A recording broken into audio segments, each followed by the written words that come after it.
Assalamualaikum warahmatullahi wabarakatuh. Kembali lagi bersama Bu Wat dalam pelajaran bahasa Indonesia.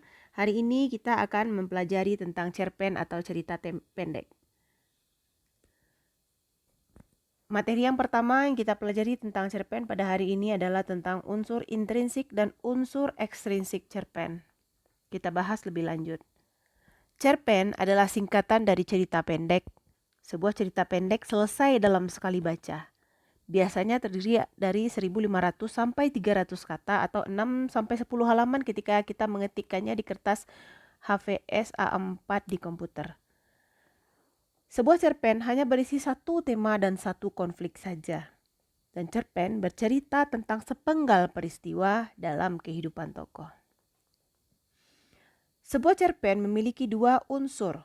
Yang pertama adalah unsur intrinsik dan yang kedua adalah unsur ekstrinsik.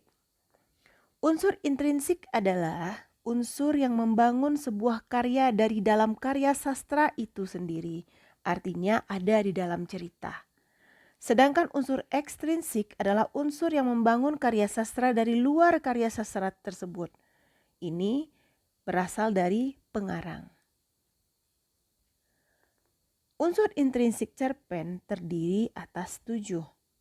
Ada tema, amanat, latar atau setting, sudut pandang, tokoh dan penukohan, alur, dan gaya bahasa. Kita mulai dari yang pertama yaitu tema. Tema adalah permasalahan utama yang menjiwai seluruh cerita atau karangan. Tema dapat ditemukan dengan mengidentifikasi konflik yang terdapat dalam cerita tersebut. Konflik adalah permasalahan yang dialami oleh tokoh. Jadi tema sudah pasti menjadi permasalahan yang paling sering dibicarakan oleh tokoh. Tema biasanya dirumuskan dalam kalimat atau pertanyaan yang singkat dan padat. Misalnya, tema sebuah cerita pendek itu adalah percintaan, kehidupan sosial, lingkungan hidup, agama, dan sebagainya. Yang kedua, amanat. Amanat adalah pesan yang ingin disampaikan pengarang kepada pembacanya. Biasanya berisi nasihat, anjuran, agar orang mau berbuat baik. Yang ketiga adalah latar. Nama lain dari latar adalah setting, yaitu segala keterangan mengenai waktu, ruang, dan suasana terjadinya lakuan peristiwa dalam cerita. Latar terbagi 3, ada latar waktu, ada latar tempat, dan ada latar suasana. Latar waktu misalnya bisa pagi, siang, sore, malam, atau sepanjang hari atau menunjukkan jam tertentu. Latar tempat adalah lokasi tempat peristiwa terjadi dalam sebuah cerita pendek. Sedangkan latar suasana adalah suasana yang dialami oleh tokoh dalam sebuah cerita pendek. Selanjutnya sudut pandang. Sudut pandang adalah posisi pengarang dalam ceritanya. Artinya bagaimana cara pengarang itu menyampaikan ceritanya dalam sebuah cerita pendek. Bisa saja dia ada di dalam cerita atau berada di luar cerita tersebut.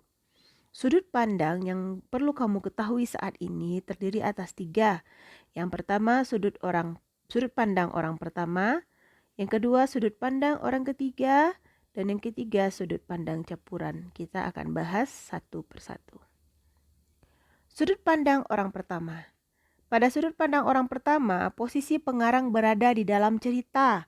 Biasanya, sebuah cerita pendek yang menggunakan sudut pandang orang pertama akan menggunakan kata ganti orang pertama.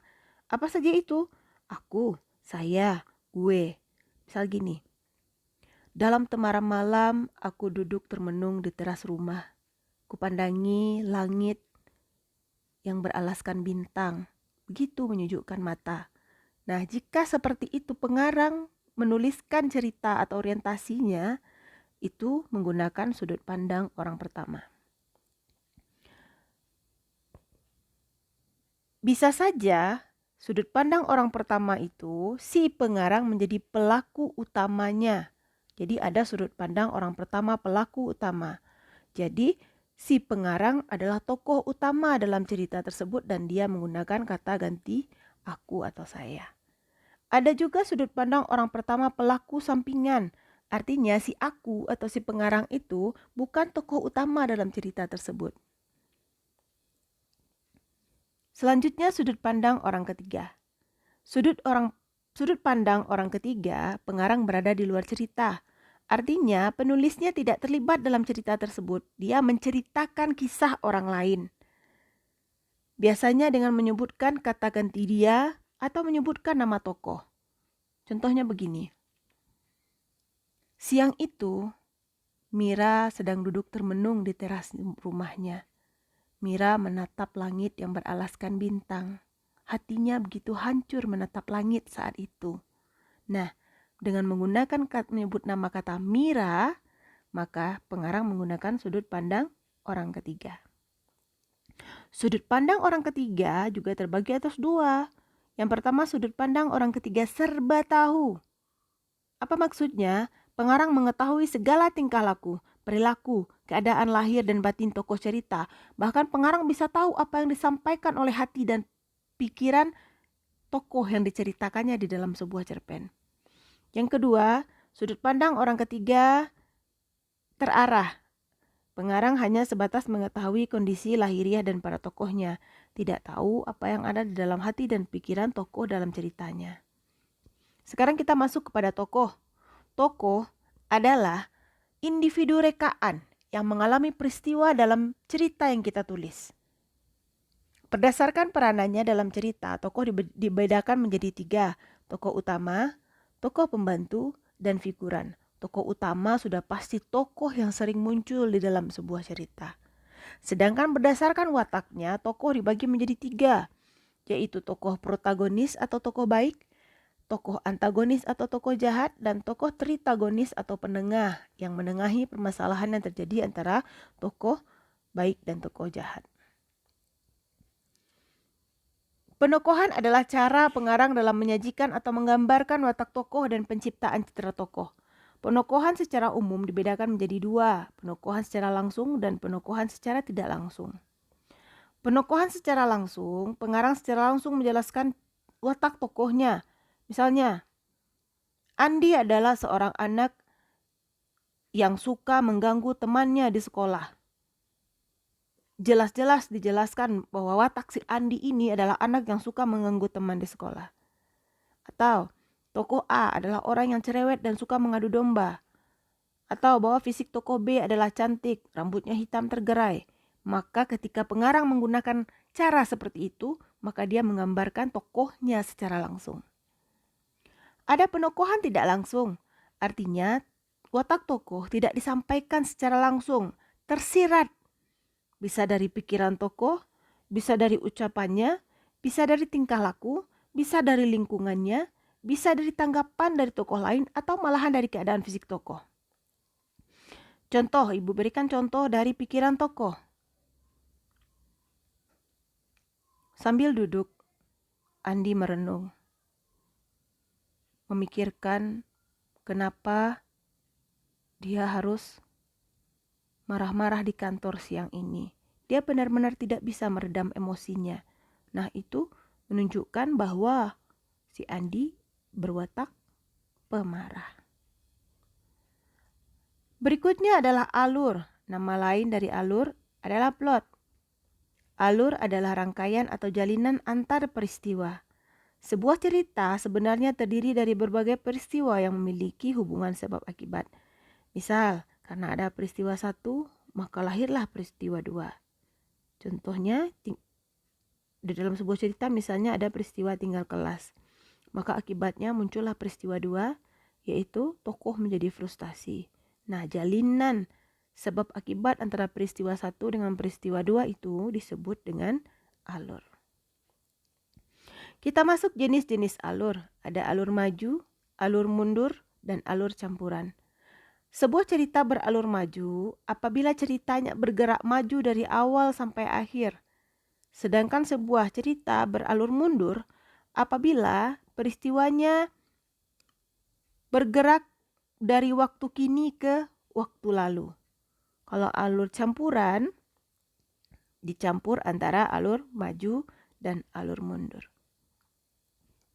Nah, Ananda Ibu semua dapat memperhatikan pola atau tahapan alur dalam gambar berikut. Sebuah cerita dimulai dari pengenalan tokoh dan latar terlebih dahulu, lalu muncullah masalah, Kemudian setelah muncul masalah antar tokoh, masalah tersebut mulai menegang. Bisa jadi ada campur tangan orang ketiga, keempat, dan kelima. Kemudian setelah konflik mulai menegang, maka terjadilah klimaks. Klimaks adalah masalah benar-benar rumit. Atau istilah lainnya, masalah memuncak. Nah, setelah masalah pemuncak, muncullah tokoh tritagonis yang berfungsi meredakan masalah antar tokoh. Setelah konflik mereda, barulah muncul penyelesaian. Kemudian ada gaya bahasa. Gaya bahasa adalah cara pengarang mengungkapkan ceritanya melalui bahasa yang digunakan. Setiap pengarang memiliki gaya bahasa masing-masing. Gaya bahasa kamu dalam bercerita tidak akan sama dengan gaya bahasa orang lain. Ketika kita terpengaruh oleh gaya bahasa orang lain, itu karena kita mungkin sering membaca bukunya, membaca ceritanya, membaca novelnya, membaca cerpennya. Namun gaya kita akan tetap berbeda dengan gaya bahasa orang lain. Nah, kalau tadi kita sudah membahas tentang unsur intrinsik, sekarang kita membahas unsur ekstrinsik. Unsur ekstrinsik ada 3, ada nilai-nilai dalam cerita, bisa sosial, budaya, agama. Kemudian ada latar belakang kehidupan pengarang, kemudian ada situasi sosial ketika cerita itu diciptakan. Apakah ada pertanyaan? Jika ada pertanyaan, silahkan kita diskusikan di WhatsApp grup kelas kita. Dan nanti Ibu akan memberikan sebuah cerpen untuk Ananda analisa berdasarkan nilai atau unsur intrinsik dan unsur ekstrinsiknya. Untuk hari ini sampai segitu dulu pertemuan kita. Terima kasih. Assalamualaikum warahmatullahi wabarakatuh.